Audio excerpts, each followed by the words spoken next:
दक्षिण में क ख ग घ पर तेज हुई सियासी लड़ाई की इनसाइड स्टोरी आपके सामने रखते हैं। जब तमिलनाडु में चुनाव की सुगबुगाहट तेज होती है, हिंदी और तमिल भाषा को लेकर तलवारें खिंच जाती हैं। तमिलनाडु में अगले साल चुनाव होना है और फिर से हिंदी तमिल वाली पॉलिटिक्स की शुरुआत हो गई है। बीजेपी जो कि लोकसभा चुनाव में जो वहां पर रिजल्ट्स पाने में नाकाम रही, उसकी भरपाई विधानसभा चुनाव में करने की फिराक में है। तमिलनाडु में सत्ता के लिए DMK Congress alliance versus BJP versus AIADMK versus actor Vijay की पार्टी टीवीके के बीच सियासी रण पक्का माना जा रहा है। लेकिन शिक्षा मंत्री धर्मेंद्र प्रधान ने कुछ ऐसा कर दिया है जिससे मामला बीजेपी वर्सेस रेस्ट होता हुआ नजर आ रहा है। स्टालिन तमिलनाडु की सारी पार्टियों के नेता बनकर केंद्र में मोदी सरकार से भिड़ गए और बीजेपी अकेली पड़कर फंस गई है।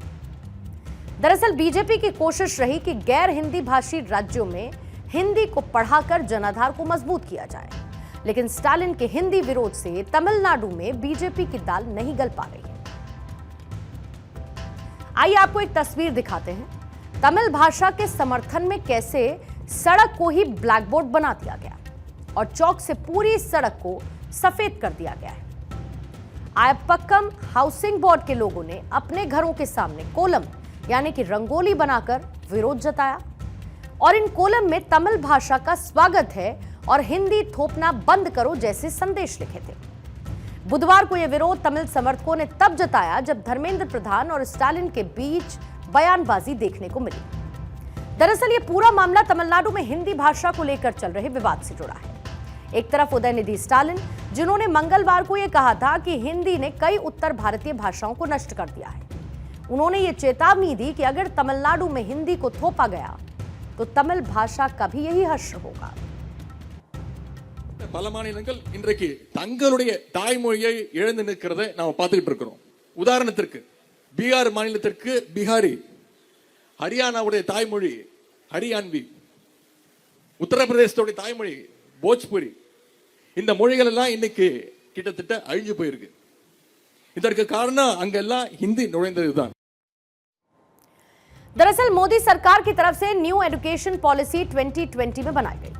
शिक्षा में भाषाओं को लेकर पॉलिसी बनी जिसमें रीजनल लैंग्वेजेस के साथ साथ इंग्लिश और हिंदी को कंपलसरी यानी कि अनिवार्य कर दिया गया। To know Honorable Chief Minister of Tamil Nadu, Mr. M.K. Stalin has written a letter to Honorable Prime Minister of India, Narendra Modi ji. He has written the letter not in a good spirit. He has mentioned few imaginary concerns through that letters, and his letter is full of political motivation. Tamil Nadu के CM MK Stalin इस फैसले को थोपा हुआ फैसला बताकर जबरदस्त विरोध कर रहे हैं और इसीलिए हर बार चुनाव से पहले नेशनल एजुकेशन पॉलिसी को बड़ा मुद्दा बनाया जाता है और तमिलनाडु में इस पॉलिसी को आज तक लागू नहीं होने दिया गया। सोशल मीडिया पर स्टालिन और धर्मेंद्र प्रधान के बीच गर्मा गर्म बहस आए दिन की बात हो चुकी है। बयानबाजी दोनों तरफ से खूब होती है, लेकिन ये मामला बिगड़ा इसीलिए क्योंकि तमिलनाडु की डीएमके सरकार ने यह दावा किया है कि धर्मेंद्र प्रधान की तरफ से ये बताया गया कि अगर तमिलनाडु में राष्ट्रीय भाषा नीति और इसके साथ एनएपी को लागू नहीं किया गया तो उन्हें केंद्र की तरफ से फंड नहीं दिया जाएगा। अब इस बयान के बाद तमिलनाडु में सियासी तूफान खड़ा हो गया। स्टालिन ने पहले ही कह दिया है कि नेशनल एजुकेशन पॉलिसी एनईपी के जरिए किसी भी सूरत में हिंदी को तमिलनाडु में स्वीकार नहीं किया जाएगा। ग्रांट ना देने की बात तो ब्लैकमेल करने जैसी बात हो गई, ये कतई बर्दाश्त नहीं है। स्टालिन ने कहा है कि एजुकेशन राज्य का विषय होता है, यानी कि स्टेट सब्जेक्ट है, केंद्र का नहीं, और इसीलिए तमिलनाडु को यह पूरा अधिकार है कि उसे किस भाषा को लागू करना है और किसे नहीं करना है। इस मामले में केंद्र सरकार दखल नहीं दे सकती है। तमिलनाडु में सरकार चाहे किसी की भी क्यों ना रही हो, पर यह रिकॉर्ड रहा है कि हिंदी को लेकर यहां पर सहमति अब तक नहीं बनाई गई है और यही वजह है कि जब स्टालिन ने लैंग्वेज पॉलिटिक्स शुरू की तो राज्य की बाकी पार्टियां भी स्टालिन के साथ साथ खड़ी नजर आई। कांग्रेस और दूसरी पार्टियों के साथ डीएमके की धुर विरोधी पार्टी अन्ना द्रमुक ने भी हिंदी वाले एजेंडे पर डीएमके का समर्थन करना शुरू कर दिया है। एआईएडीएमके चीफ पलानीस्वामी ने कहा है कि हिंदी नहीं तो पैसे नहीं, यह गलत बात हो रही है। अंग्रेजी और तमिल यही नीति चलती आई है और चलेगी, हिंदी थोपी नहीं जा सकती। हालांकि बीजेपी यहां पर हिंदी वाली सियासी जमीन की तलाश में है। बीजेपी जो कि लोकसभा चुनाव में कमाल ना कर पाने की वजह से इसकी भरपाई विधानसभा चुनाव में करने की फिराक में है। बीजेपी के अध्यक्ष अन्नामलाई ने मोर्चा संभालते हुए स्टालिन के स्टेटमेंट को काउंटर कर दिया है। स्टालिन के पोते पोतियां तो प्राइवेट स्कूलों में हिंदी पढ़ रहे हैं, लेकिन सरकारी स्कूलों में पढ़ने वालों को हिंदी पढ़ने नहीं देना चाहते हैं, ये कहा गया। Are you denying it to a government school? The worst part, forget CBSE, that is a third language, fine now. Even the English medium matriculation syllabus, Tamil is not compulsory, which is under the control of the state government, the matriculation board, English medium. You can study Tamil or you can study Sanskrit or French or Urdu or Hindi. इस पूरे भाषाई संग्राम में एक बात जो कि खुद अन्नामलाई ने स्वीकार कर ली, वो ये कि गैर बीजेपी शासित राज्य बंगाल, तमिलनाडु और केरल को केंद्र से समग्र शिक्षा अभियान के तहत ग्रांट नहीं मिले। अब आपको केंद्र राज्य के बीच ग्रांट को लेकर जो सियासी खींचतान है वो भी समझनी चाहिए। दरअसल समग्र शिक्षा अभियान, इसके तहत केंद्र सरकार राज्यों को कुल मिलाकर 100% में से 60% फंड मुहैया कराती है, जबकि राज्यों को 40% खुद ही बेयर करना पड़ता है। इसके अलावा राज्यों को सरकारी स्कूलों पर खर्च करने के लिए भी ग्रांट दी जाती है। इसमें 40 लाख स्कूली बच्चे और 32,000 टीचर बेनिफिशियरी होते हैं। तमिलनाडु को 2,158 करोड़ ग्रांट मिलता है, लेकिन आज तक एक चवन्नी नहीं मिली।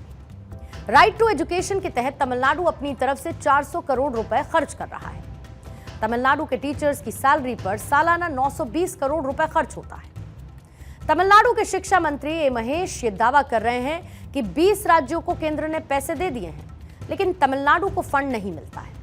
तमिलनाडु से कहा गया कि पीएम श्री योजना को लागू करने के बाद ही ग्रांट मिलेगा, लेकिन तमिलनाडु की डीएमके सरकार को डर है कि अगर पीएम श्री योजना को लागू कर दिया जाता है तो उन्हें नेशनल एजुकेशन पॉलिसी भी माननी होगी।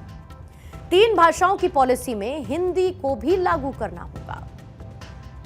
Pradhan, our letter எழுதுறாரு, I was surprised to see that the state responded with a modified MOU wide letter dated wherein key paragraph referring to the implementation of NEP 2020 in entirety has been dropped. ஒண்ணும் இல்ல, அவங்க ஒரு MOU நமக்கு அனுப்பிச்சுடுறாங்க. இந்த NEP தேசிய கல்வி கொள்கைக்கு ஒத்துக்கிறேன்னு சொல்லிட்டு ஒரு MOU கையெழுத்து போடுங்கன்னாங்க।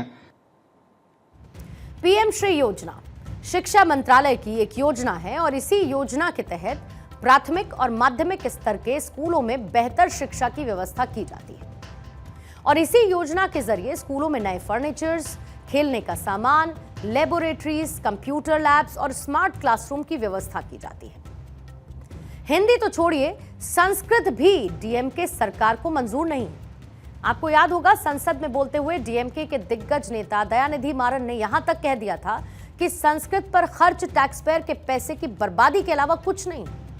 और दयानिधि मारन के इस अग्रेसिव स्पीच के लिए लोकसभा अध्यक्ष ओम बिरला को फटकार लगानी पड़ी थी, लेकिन दयानिधि मारन अपने स्टेटमेंट से टस से मस नहीं हुए थे। साल 2020 में भी चुनाव से कुछ दिन पहले तमिलनाडु ने हिंदी विरोध के सुर ऊंचे कर दिए थे।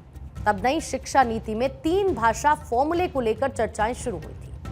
डीएमके नेता और करुणानिधि की बेटी कनिमोजी समेत कई दक्षिण भारतीय नेताओं ने खुलकर यह कहा था कि दक्षिण भारत में हिंदी को थोपने की मनमानी स्वीकार नहीं की जाएगी। आईआरसीटीसी पर भी भाषा के 2 विकल्प को तब खूब मुद्दा बनाया गया। एक बार फिर से तमिलनाडु में चुनाव नजदीक है और सियासी फिजा में तमिल वर्सेस हिंदी की जंग भी शुरू होती हुई नजर आ रही है।